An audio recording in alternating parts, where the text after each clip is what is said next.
I will be going through 3 of my medical mysteries. I started to notice on the left side of my neck that like something was growing there. It felt like there was just weight on that foot. I'll be sleeping on my side. Again, I'm hearing this like it's almost as if someone's crinkling paper right by my ear. I actually need to go. Like, I think I need to go to the hospital. I have to not hear sound for a couple of months. Are you crazy? It was like someone took a golf ball, sliced it in half, and placed it underneath my skin in my neck. It was really bad. I could not hear. This medical mystery was probably the most scary one. Oh, this is so messed up. As I retell these stories, I'm like, what the heck? You better smash a like for this video because I am re-experiencing trauma. What's up everybody, and welcome back to Danny Sylvan Vlog. If this is your first time here, welcome. I'm so glad that you found this video. If you're returning here, thank you for coming back. I've got an interesting video for you guys today. As you can see from the title, I will be going through 3 of my medical mysteries. These are things that I have experienced in my health and medically that were extremely random. And sometimes still leave me like, now how the hell did that happen? What? For this video, I am serving you some lumberjack vibes here, so do enjoy. Also, I will get this right out of the way. I just joined TikTok. I caved. I did it, y'all. So you can follow me at Danny Sylvan Vlog. The @ is DNLSYLVN, which is also the @ for my Instagram. So be sure to check that out. Now that that's all out of the way, let's get into the video.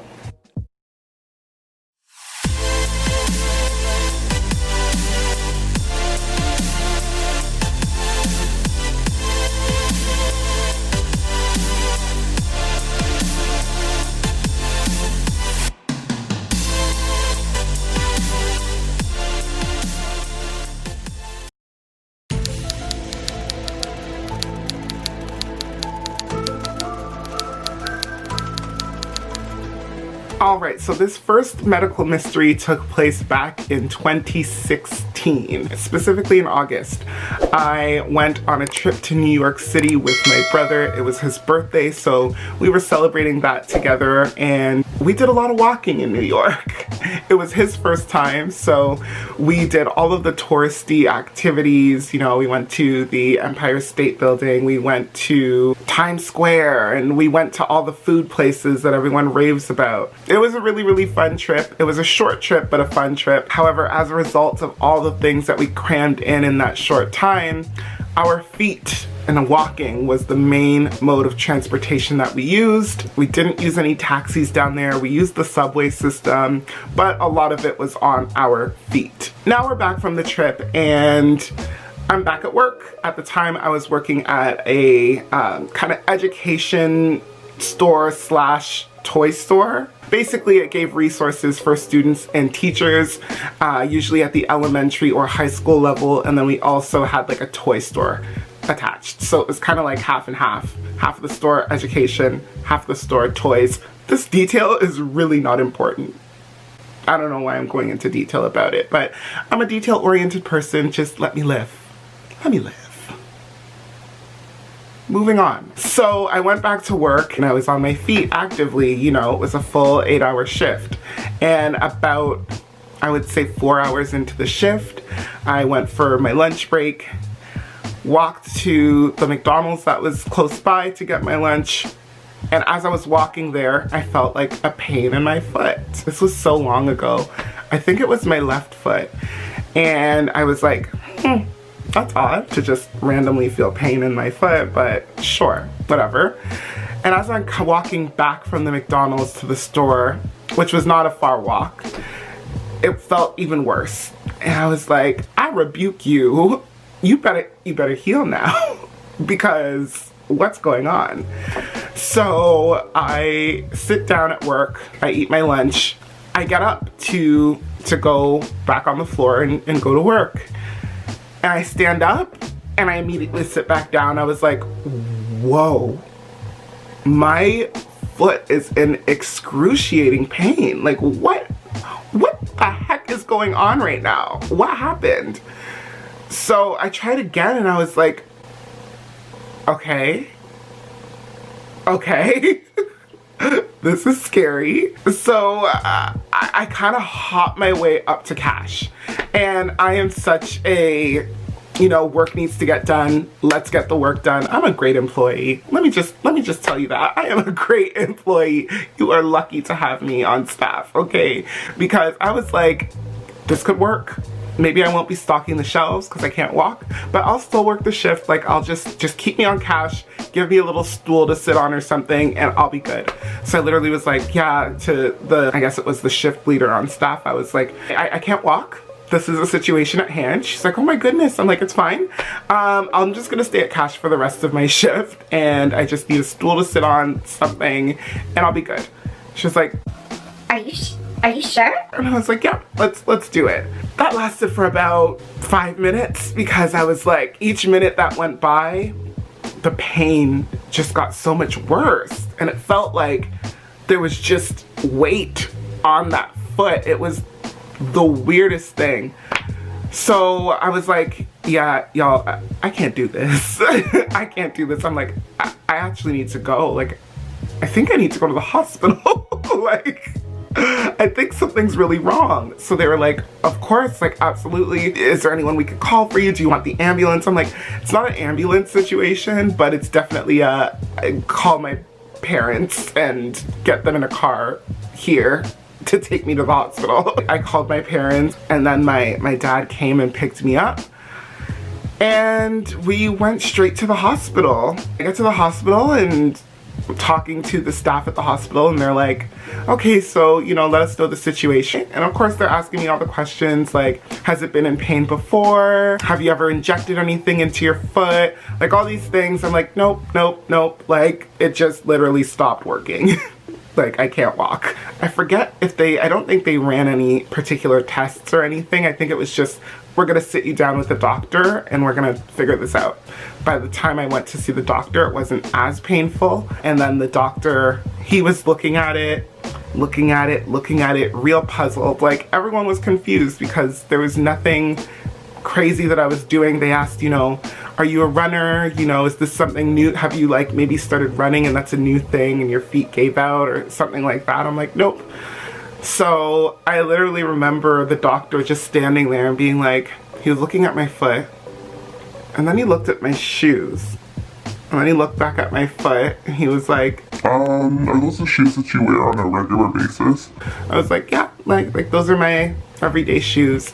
And he was like, have you done any excessive walking lately, you know, where you're kind of really on your feet? I'm like, usually I'm on my feet at work, but I just got back in town. Like, I was in New York and on my feet the whole time I was in New York.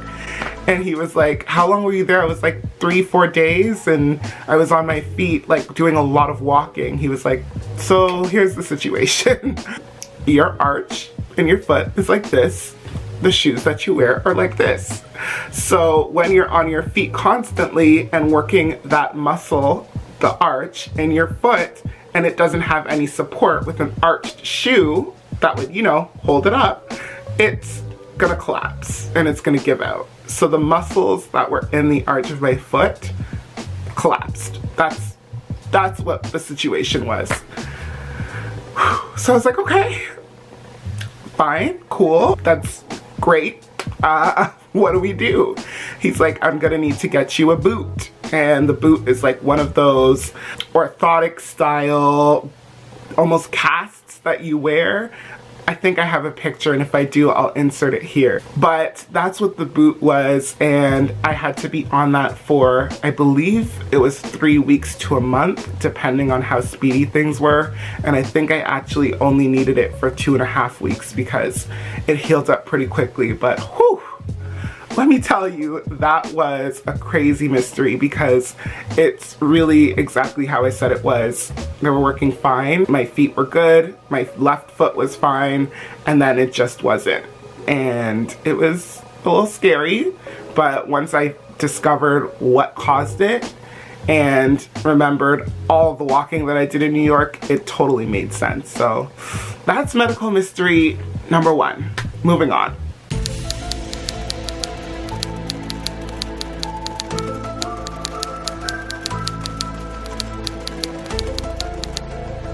Alright, so medical mystery number 2 had to do with my hearing and my ears. So it's kind of hard to pinpoint exactly when it started, but this took place in 2017, and I believe it was heading into the summer of 2017, so probably around April. And I remember there would be mornings and I would wake up and it was almost as if somebody was like crinkling paper right beside my ear. And I was hearing it. And I was like, okay, that's weird, but whatever. Sometimes when I go to sleep and I'll be sleeping on my side, again, I'm hearing this, like, it's almost as if someone's crinkling paper right by my ear. It almost wanted to sound like if you just got out of the swimming pool and there was some excess water in your ear that you were like trying to get out. That's kind of what it sounded like, but it didn't sound even like it was on the outside of my ear. Like, it just sounded really internal. If that makes any sense. So anyway, I'm noticing this and I'm not really paying too much attention to it because I was like, maybe I got water in my ear while I was in the shower. Like, I don't know what's happening, but I got things to do and places to be.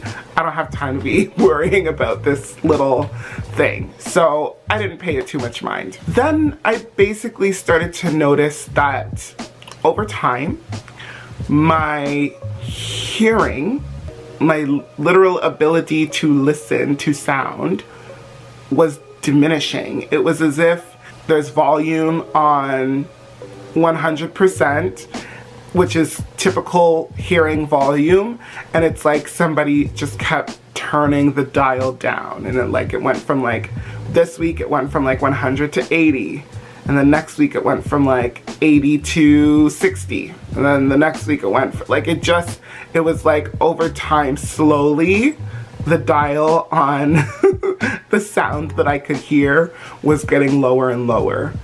And I remember that first week where I was experiencing that, didn't think too much of it, but by the second week, when it was a little bit more dim, and I was like, I'm sorry, what? To anybody who was talking to me, I was like, something's off. Something's really off.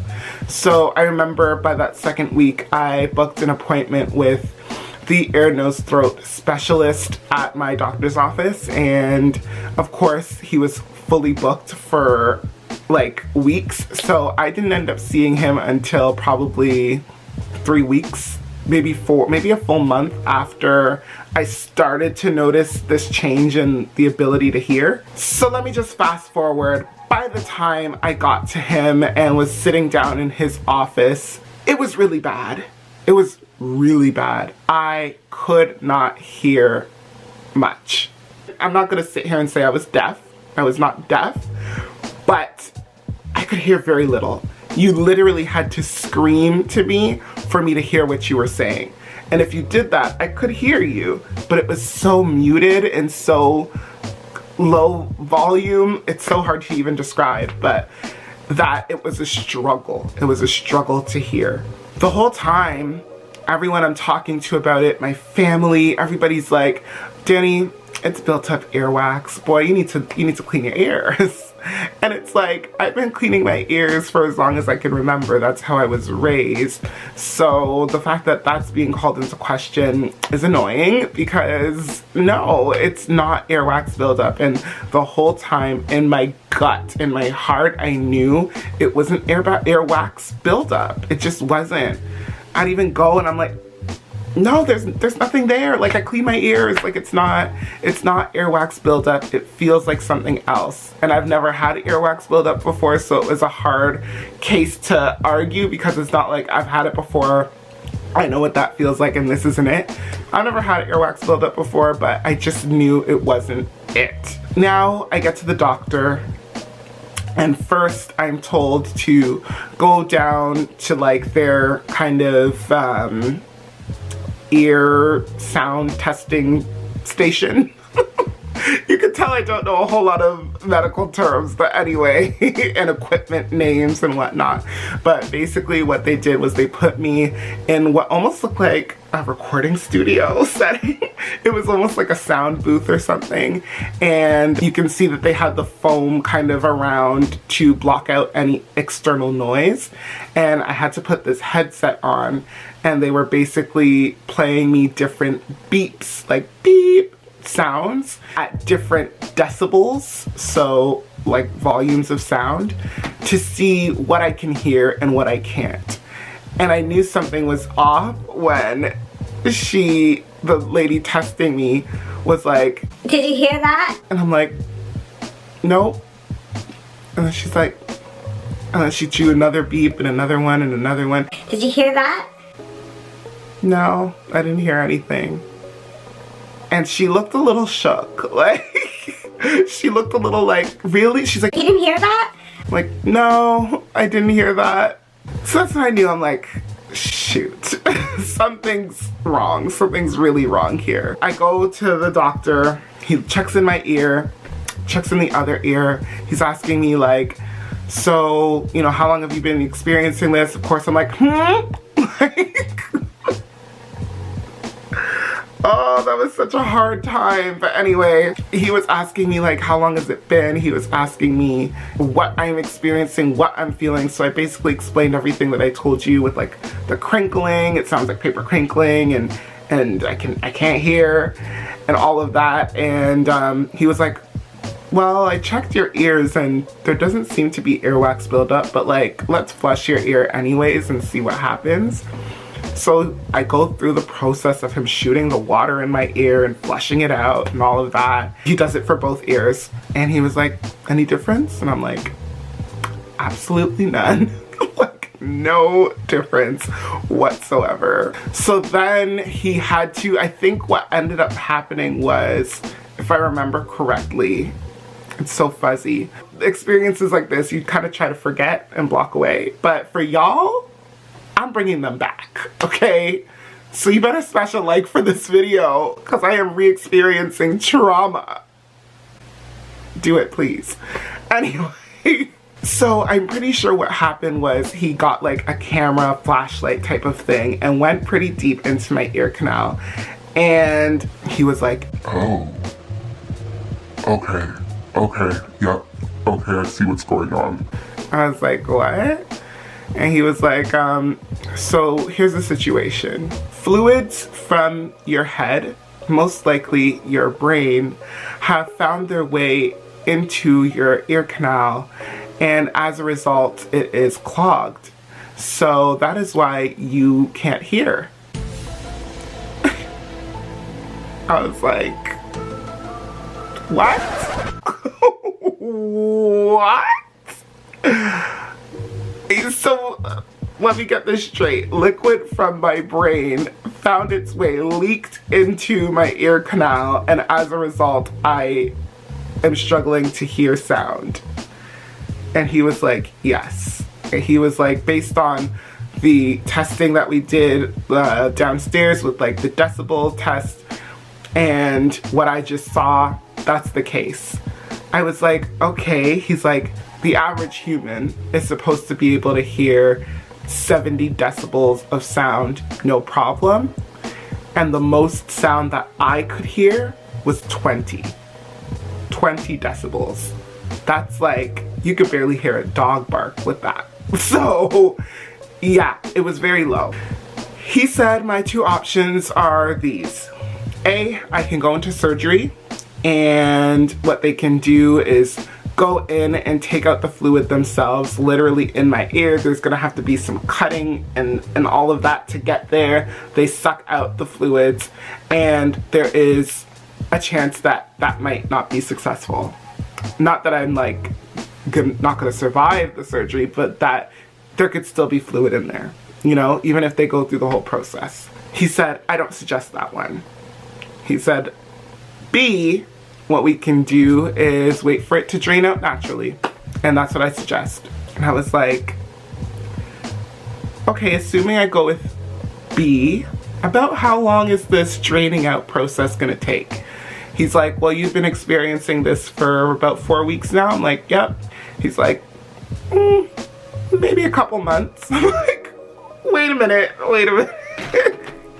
I have to not hear sound for a couple of months? Are you crazy? Like, what? Oh, that was so stressful. So he said, trust me, that is the better option. All of that, long story short, in about a month and a half, I was fully back to hearing the regular 70 decibels of sound, because by that point all of the fluid did drain out of my ear, and oh my gosh, that was the weirdest experience because you can literally hear it, like, it's instead of like now the paper, it was like crinkle. I don't know how to describe it, but it was the most irritating sound because it just felt like something was just oozing out of your ear, and it was nasty. It was just nasty. I think once I went to see him, it was like at the worst of the worst. I would say about a week after that appointment, I was hearing more like 40 decibels of sound, and then after that I was hearing more like 60 decibels of sound. So it was getting back up gradually, and thank God for that. I'm so grateful that it took only a month and a half. I think I saw him in like late April, and he was saying that it wasn't going to be until June, July that I would have my full hearing back. So the fact that I got it back in a month and a half is like perfect. All right, now let's move on to medical mystery number 3.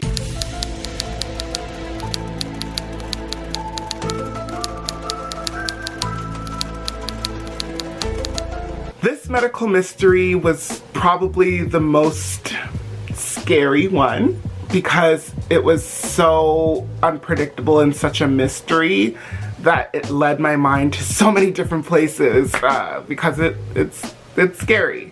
Basically, I believe this happened in 2018. At this time, I noticed that my throat started to feel funny. It was a bit of a sore throat feeling, and it felt like a bit more than just the common cold because it lingered for so long. Usually I can get over a cold in like a week, but this was lasting me 2, pushing 3 weeks. And I was like, I've taken all of the cough drops I can take. I've taken all of the over-the-counter sore throat cough medication.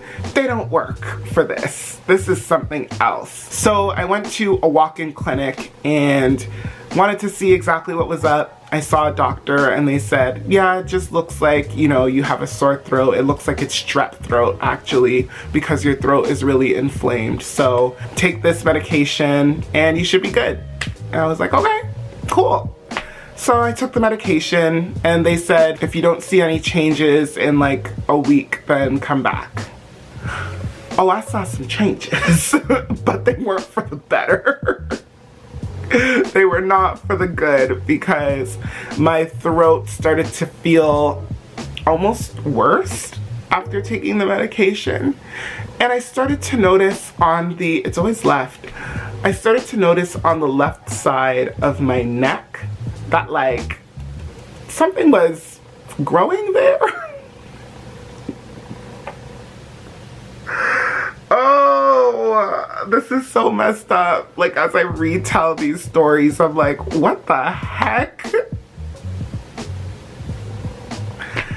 So, yeah, I noticed like something growing there. And basically, long story short, it got to the point where on this side of my neck, it was like someone took a golf ball, sliced it in half, and placed it underneath my skin in my neck. That's what it looked like. Like, it was like, it didn't look like my neck was swollen, because then my whole neck would be swollen. It was literally just right here. Of course, I'm freaking out. I'm thinking the worst. I call back the clinic. I'm like, look, y'all, something ain't right, because look at this. They're like, come in. They took a look at it. They were like, so we're gonna send you to the lab. We need you to do multiple tests. So I think I did a x-ray, and I did a, what was it called? What do the pregnant women get? Oh my gosh, I just had the word in my head. Ultrasound, an ultrasound.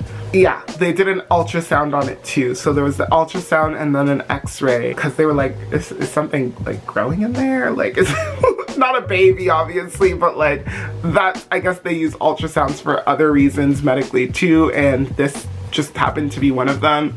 So they did those two and sent them back. Oh, and also they did some swabs at the clinic as well. They're like, we don't know exactly what this is, so let's just swab for a few different things. We thought it was strep throat.